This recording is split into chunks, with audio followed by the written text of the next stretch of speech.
Пари-матч. Официальный партнер Ювентус. Играют они. Побеждаешь ты.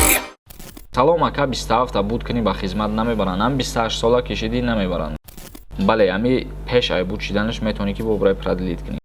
То муддати 1 моҳа шуморо ваени билет метан ҷавобтон метан.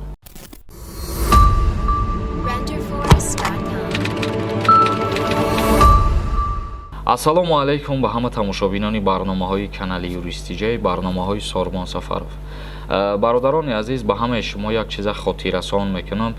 шахсиятҳое ки мехоҳанд моро дастгирӣ кунанд, силкае ки дар комментария закрепит кардагия, ҳамун силка бидурен регистратсия кунен ва яй тарафи шумо барои мо як дастгирӣ бениҳоят хуб мешавад. Силка дар комментария бидурен, номеротона мезанен ва регистратсия мекунен.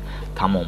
мо имрӯз якчанд хабарҳои нав ҷамъоварӣ кардем ки айни ҳол ба шумо пешниҳод мекунем ва дар идомаи барнома саволҳое ки роӣ кардагиен мехонем комментарияҳоро ба саволотон ҷавоб мегардонем.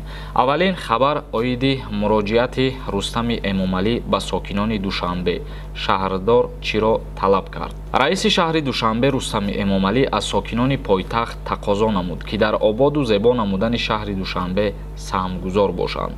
дар мавсими сабзу хуррамгардонӣ шинонидани гулу буттаҳои ороишӣ дар назди манзили зиз, боғу хиёбонҳо ва канори роҳравоҳои пойтахт фаъолона саҳмгузорӣ намоянд. омадааст дар муроҷиатномаи раиси шаҳри Душанбе муҳтарам Рустами Эмомалӣ. ва инчунин раиси шаҳри Душанбе қайд намуд ки ин иқдом на танҳо Душанберо ба шаҳри гулпӯшу гулрез табдил медиҳад, балки ба насли наврас ҳам як дарси ибрат хоҳад шуд. ва инчунин қайд кардан мумкин аст ки ҳоло шаҳри Душанбе ба бустони пургуле шабоҳат дорад ки диққати ҳар роҳгузарро ба худ ҷалб менамояд. хабари дигар, маълум шуд ки кай Федератсияи Россия муҳоҷирони узбекро ба дохили кишвари худаш интиқол метиҳад ва махсус шаҳрвандои ҷумҳурии Тоҷикистон ҳам қайд кардан мумкин аст. интизор меравад ки барномаи вуруди муҳоҷирон ба таври озмоишӣ барои кор дар сохтмонҳои Русия то охири моҳи октябр оғоз мешавад. барнома ниҳоӣ шуда истодааст. қарори ҳукумат дар ояндаи наздик бароварда мешавад, гуфт муовини вазир дар баён. вай шарҳ дод ки дар ин ҳуҷҷат нақшаҳои даъвати 10 000 муҳоҷири корӣ аз Узбекистон ва Тоҷикистон дар назар аст. ӯ ҳамчунин таъкид кард ки ҳамаи меҳмонон ба ваксинаи Sputnik Light М карда мешаванд. яъне ки аз Узбекистон алоҳида 10 000 шаҳрвандаш ба Федератсияи Россия барои кор ва фаъолият бурда мешавад ва аз ҷумҳурии Тоҷикистон ҳам низ махсус ҳамин гуна ба роҳ монда мешавад. чихеле ки тӯли 3-4 моҳ пеш ҳамин гуна номнависиҳо буд дар вазорати меҳнат қайд намуда буд ки Федератсияи Россия барои қувваи кории хича зиёд намудан ниёз дорад ба шаҳрвандои Осиёи марказӣ ва айни ҳол қарор бояд то охири моҳи октябр ба имзо бираса ва ба мисли пештара боз чандин нафарҳои дигар ба Федератсияи Россия бурда мешаванд, ба кор таъмин мешаванд. хабари дигар оиди таъсиси 4 ширкати нави сайёҳӣ дар ҷумҳурии Тоҷикистон. дар Тоҷикистон 4 ширкати нави сайёҳӣ сабти ном шуд. хабар медиҳад Кумитаи рушди сайёҳӣ назди ҳукумати ҷумҳурии Тоҷикистон. ҳамин тавр 4 ширкати ҷадид гардиши сайёри якҷоя, маркази байналмилалии омӯзиши забонҳои хориҷӣ, масъудиён ва хидматрасонии сайёҳӣ воридии бозори сайёҳии ҷумҳурии Тоҷикистон карда шуданд. ва дар баробари ин муҳлати амали иҷозатномаи фаъолияти ширкати Интурист тамдид шуд.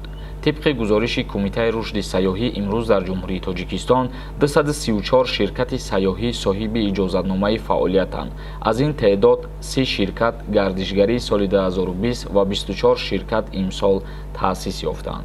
нафароне ки аз дарди сутунмуҳра ва дарди буғунҳо ё бемориҳои занона ва мардона ё бемориҳои ҷигар азият мекашанд, пас ба доктор Анвар муроҷиат намоед. доктор Анвар дар Федератсияи Россия шаҳри Екатеринбург кор ва фаъолият мекунад. табобат бо доруҳои гиёҳӣ арзон ва дастрас мебошад. ба рақамҳои рӯи экран ё ба инстаграми доктор муроҷиат кунед. ва мегзарем ба қисми хондани комментарияҳо. як бори дигар хотиррасонтон мекунем ки ссилкае ки дар комментария закрепит кардагиай бидроен дастгирӣ кунен ва регистратсия кунен.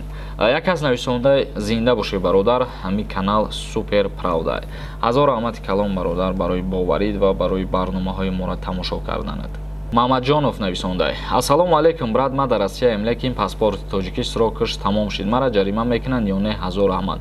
Ту бояд бо тавассути ҳуҷҷати возвращения на родину бигирӣ аз коркунои консулгарӣ ё ки аз посолства ва ба ҷумҳурии Тоҷикистон баргардӣ. Шорух Амин нависондай: ман аз занам ҷудо шидам. Чаро кормандони милитсия аз падару модари ман ба зурӣ хона гирифтанд? Аввалан ки ин кор самти коркунои милитсия нест, яъне ки коргари милитсия намебара оилаи тра маскун намекуна дар хонаи ту.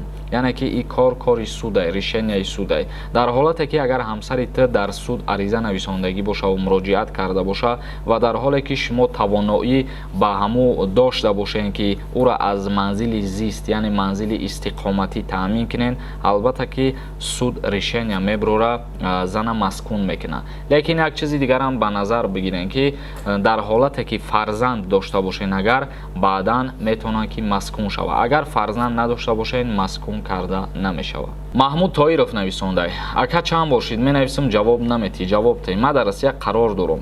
11 январда буд мешавам. Патент када метавонам ё не? Илтимос акаҷон ҷавоб тей. Чӣ буд мешава? Регистратсият буд мешава, патентет буд мешава. Чира нависондай? Ти даҷа нависондай ки 11 январда буд мешавам.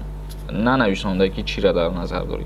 Агар регистратсията дар назар дошта бошӣ, бале, ами пеш ай буд чиданаш метавонӣ ки бобурай продлит кунӣ. Ва агар патент ҳам дар назар дошта бошӣ, як моҳ пеш ай буд чиданаш метавонӣ ки ба ФМС брай муроҷиат кунӣ ва бугӯӣ ки патента продлит кунанд. Бе гузаштани граница як моҳ пешакӣ бояд ки огоҳ кунӣ. Мудассир нависондай: ака чанд бошид менависам, ответ наметӣ. Ман дар Москва регистратсия дорам. Мигратсионкаи мада частния то 15 декабр буд меша. Пеш ай буд чидан ма Тоҷикистон бурам. Мара визма маҳкам мекунанд ё ки не? Дар ҳолате ки агар ту мигратсионка дар частни боша ва кору фаъолият кунӣ, вале тра дастгир кунанд, бале мумкин ай ки виезди тра маҳкам кунанд ва боз ҳам ҷаримат кунанд. Ва агар ки ту кору фаъолият накунӣ ва ҳаму регистратсия дошта бошӣ, ягон мушкилӣ ба вуҷуд намеояд. Боев Муҳаммадҷон нависондай: салом ака, 27 буд кунӣ ба хизмат намебаранд. Ам 28 сола кишидӣ намебаранд дигар. Давлатов Нурулло нависондай: ака реклама накун, доруҳош қиматай бесифатай. Гап нест бародар, реклама намекунем дигар. Шамсулло Давлатов нависондай: салом ака, ҳамин як кӯдак дошта бошӣ, дар хизмат бошӣ, диюм шава ҷавоб метиҳанд ай хизмат. Бале, дар ҳоле ки шумо як фарзанд дорен ва ба хизмат мерен, хизмат кардесен ва ҳамсари шумо боз фарзанд дошта боша дар баднаш, дар рафти хизматтон агар таваллуд куна, то муддати як моҳа шуморо военни билет метаҳанд, ҷавобтон метаҳанд, агар ки соҳиби ду фарзанд бишед. Равшан нависондай: ака, ман билет гирифтагӣ, фарзандам 3 сола. Акнун чӣ мешавад? Мақомот ба ҳама огоҳ кард ки ба фарзандотон билет нахаред. оқибаташ намедонам чӣ мешавад. Як каси дига нависондай: чӣ хел савол тием, ватсап дорӣ? Савол та метавонӣ ки дар ин ҳамин ҷой нависондагӣ давомушда савол та менависондӣ, мехондум, ҷавоб мегардондум. Як каси дига нависай: ака, ман бояд кӯдакома биёрам Россия. Кӯдаком якташ 1 сола, диюмаш 3 сола. Кӯдакора намемонанд. Не, мутаассифона мақомоти ҷумҳурии Тоҷикистон, яъне ки вазорати тандурустии ҷумҳурии Тоҷикистон ба ҳамаи шаҳрвандо огоҳ кард ва гуфт ки кӯдакои то синни 6 солара ба Федератсияи Россия бурда наметавонанд. Пас аз ҳамун прерывкае ки мегиранд 60 рӯз наметавонанд бираванд. Вале дар ин бора ягон ахбороти нав нест дигар. Агар кишид, мо ба шумо мегем. Видеоро ҷамъбаст мекунем ба ҳамин ва ягон саволи дига боша, агар дар Инстаграм ё ки дар комментария бинависонед. То барномаҳои дигар, худованд ҳамаи мо шуморо нигаҳбон бошад.